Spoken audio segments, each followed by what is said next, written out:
These are the frequently asked questions for Algebra 2, and this is for section 6.1. Thought I'd just pick a few of these and go through them in case anybody is struggling.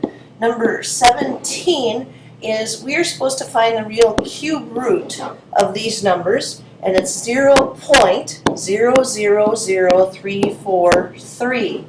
So as I talked in class today, what we want to do is we want to think first, all right, how do you find the cubed root of 343? And it could be that that's something that you guys already know, that you've worked with it before, or it could be that you have to grab that white power chart that I gave you today to go through that. One way or the other, what you realize is you've got these three slots here, and a 7 is going to give you that 343. 7 times 7 times 7. But now I look at it and I say, okay, I've got three slots. How many decimal points do I need for those three spots to work correctly? And there's 1, 2, 3, 4, 5, 6. And it has to be split perfectly between each one of these. So that would mean I'm going to need 2 decimal points for each one of these slots. So it's going to be 0.07.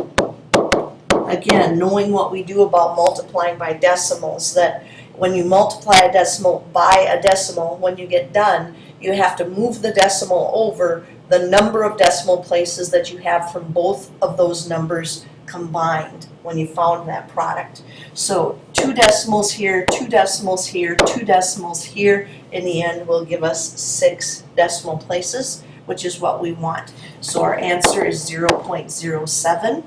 And again, with these, we want to think, well, could we have a positive and negative with this? No, this was a cubed root. Cube roots, you get one answer, and you're done. Number 21 is asking us to find the fourth roots. So we want the fourth root of 10,000 over 81. Now that's a nasty fraction, 10,081st. I don't want to look at that as one fraction. I definitely want to say, you know what, I'm going to split this up and think of it as the fourth root of 10,000 over the fourth root of 81. So fourth root of 10,000, 1, 2, 3, 4 positions. And we look at this and we see there's 1, 2, 3, 4 zeros. So that means we're going to need 1 0 in each one of these when we multiply. So then the fourth root of 10,000 is going to be 10. On the bottom, the fourth root of 81, I told you this book loves the fourth root of 81. You better get used to that one. That's going to be 3.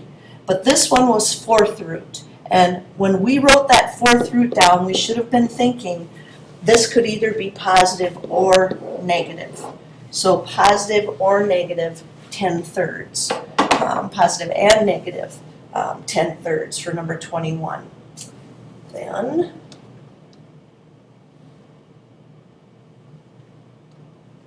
on the next page here, I thought take a look at 27. It says simplify each radical expression. Use absolute value symbols when needed. So that's something we're going to think about at the end, is whether or not this is a problem that requires some absolute value.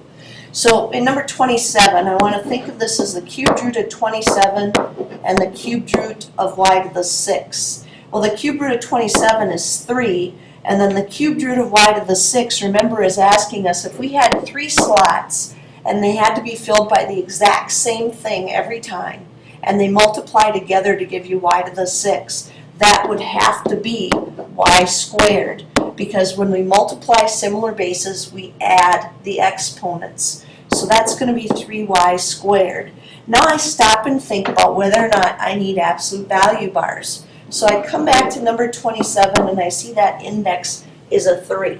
Well, if that index is a 3, the person who wrote this problem said, you know what, there might be positive, there might be negative answers for this because I'm taking cubed root. That gives you both the option of positive and negative answers as you go through there. However, when we do our answer, we take that cubed root of y to the 6, we get y squared. That's going to guarantee that they're going to be positive anyway. No matter what number somebody puts in there for y, once they square it, it will become positive, and when you multiply it times 3, it's still going to be positive.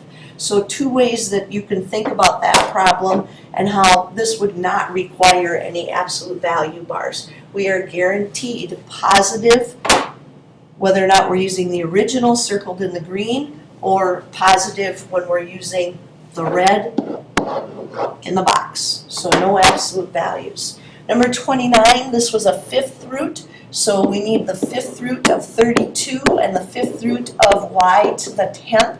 Well, the fifth root of 32, it doesn't take long to realize the only number you could put in 5 slots to give you 32 is 2. And then we have the fifth root of y to the 10th. Again, you can think of this as division. So y to the 10th, 10 divided by 5, will give you y squared. Again, we're supposed to think about that absolute value piece. Well, I can stop right there because that is an odd index, which means positive and negative. We're fine with this. But again, as you look underneath that radical symbol, you realize y to the 10th, whatever number anybody put in there was going to be positive anyway. And in our answer, whatever anybody puts in for y squared is going to be positive anyway. So that's the reason that we don't bother with absolute value when we're talking about some of these with the odd index. On this problem, what we want to do is take a look here and read it through and see where everything is supposed to go. Now, what I did was I underlined what it was we need to think about up here. It says in many classes a passing test grade is 70. Using the formula A equals 10 square roots of R, what raw score would a student need to get a passing grade after her score is adjusted? So what raw score indicates we're going to look for R. They didn't tell us that's raw score, but we're going to go ahead and run with it because it makes sense there. So that means the score has been adjusted to that passing grade of 70. And we're going to put that in for A, which would be that grade that's been adjusted. Then we would go ahead and divide both sides by 10. And then to solve this, what we're going to do is we're going to square both sides because we want to get rid of that square root. And that will give us 49 for that raw score. So we could go ahead and punch that back in and make sure that's going to work by putting our little 49 up here. The square root of 49 is 7, and 7 times 10 is 70. So that's going to work in that situation. Again, and they weren't real clear about what letter stands for what and which information you're giving, but they do ask what raw score, and that indicates we should start looking for R. Then, next one I have here is number 42, which says we need to simplify the fourth root of 16c to the fourth, but we also need to use absolute value symbols when that's needed. So I look at this and I see this as fourth root, and I'm going to go ahead and separate this. So the fourth root of 16 is 2, and then the fourth root of c to the fourth, well, again, we talked about how you can either think of it as 4 slots that have to be filled with something that give you c to the fourth, or you can just think division, index dividing your power. So 4 divided by 4 would be 1, 2c. Now, this one does have an even index, so it's possible that I'm going to need absolute value here. What I do is I go back to the original problem and I think about the writer's intent. When they wrote this problem, was there ever supposed to be a negative number coming out of this formula? And I realized that no matter what number someone would put in for C, this was supposed to come out to be positive because we're going to raise it to the fourth power. Even if somebody put a negative number in there, when we raise it to the fourth power, this answer would have come out to be positive because we're multiplying by a positive 16. So following that, knowing that the writer's intent was the answer must be positive, I go down to my 2c, and I realize what I have there is not enough.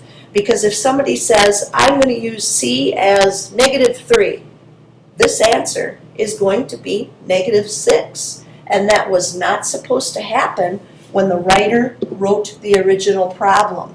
So what I need to do is I need to put those absolute value bars around that C to ensure that we're definitely going to get a positive answer, whether or not we start with the original formula or the final formula. The writer's intent has been captured by making sure we have that absolute value piece there. Number 44, this one gets you thinking about how all of these rules work. And the reasoning, it says, for what positive integers n is each of the statements true? And A says if x to the n equals b, then x is the nth root of b. And if you're thinking, well, all of them, because wasn't that in our notes today? You are absolutely right. Because if you look on page 361, this was really the definition of the nth root. It said if a to the n equals b with a and b real numbers and n as a positive integer, then a is the nth root of b.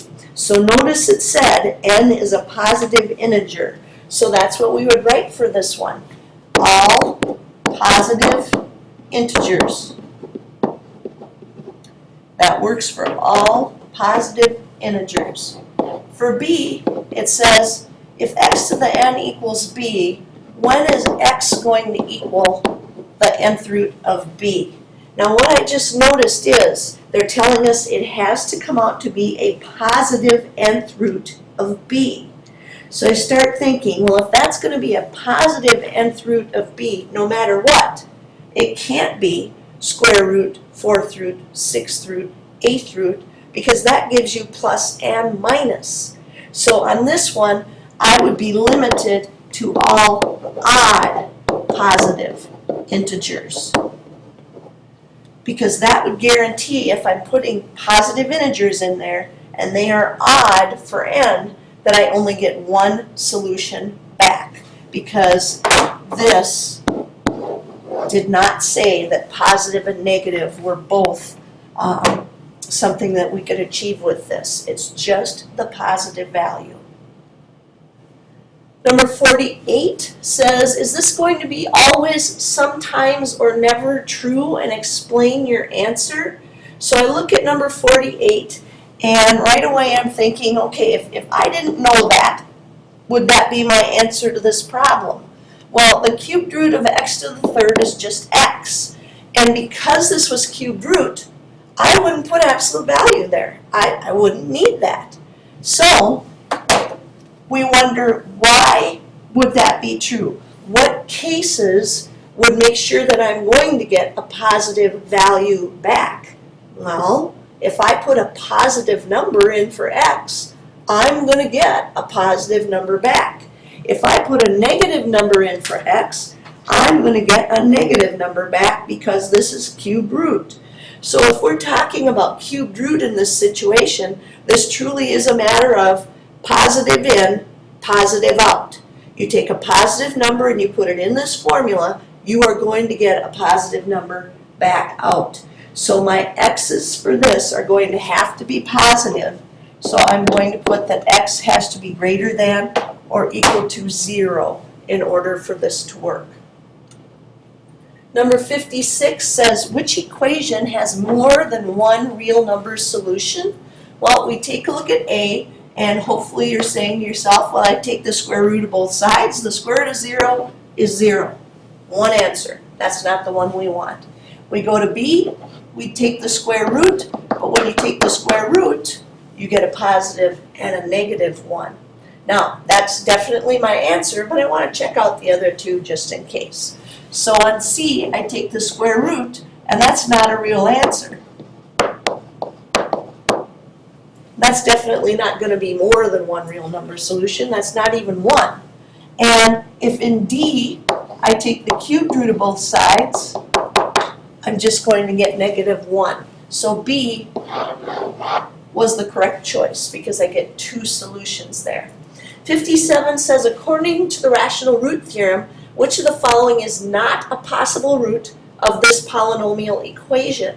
So you have to go back in your memory banks and remember that the rational root theorem said if we take all the factors of the constant, numbers that divide nice and evenly into 21, and we divide that by all the factors of the leading coefficient. So right now I'm checking to see, is this in standard form? The powers do go x to the fifth, x squared, x to the first constant. That is my leading coefficient. The factors of 7 are plus or minus 1, plus or minus 7. So the fractions that I could make out of that are the ones that are going to be the possibles in our polynomial equation. So I look at f and I see it has 1/7, and I notice, yep, there's a 1 on the top, there's a 7 on the bottom. 1/7 could definitely be one of those possible roots. I go to g, 1/3. No, there's no 3 in my denominator. There's no way that 1/3 is going to show up as a possible. But I'm going to keep going again because that's always a good strategy when you're doing multiple choice. And I get to the next one and it's 3. Well, that's one of our possibles because that would be 3/1. And then 7, also one of our possibles because that would be 7/1. So the correct answer would definitely be G. Now 58 takes a little bit of doing here. It says the fuse of a 3-break firework rocket. Let me see if I can get this to scoot up a bit.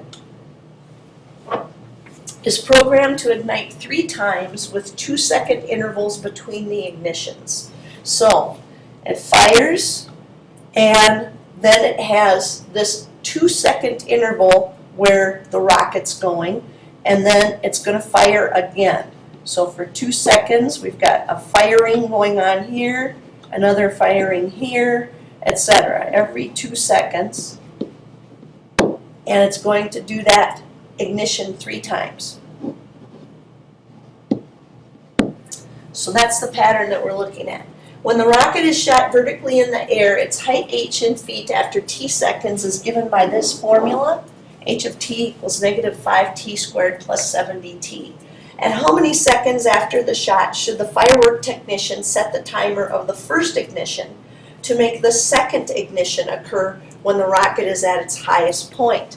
Well, I need to figure out when that highest point is. Well, that highest point happens to be at the vertex. So if I can figure out either the zeros or the vertex of this, I'll be able to answer their question.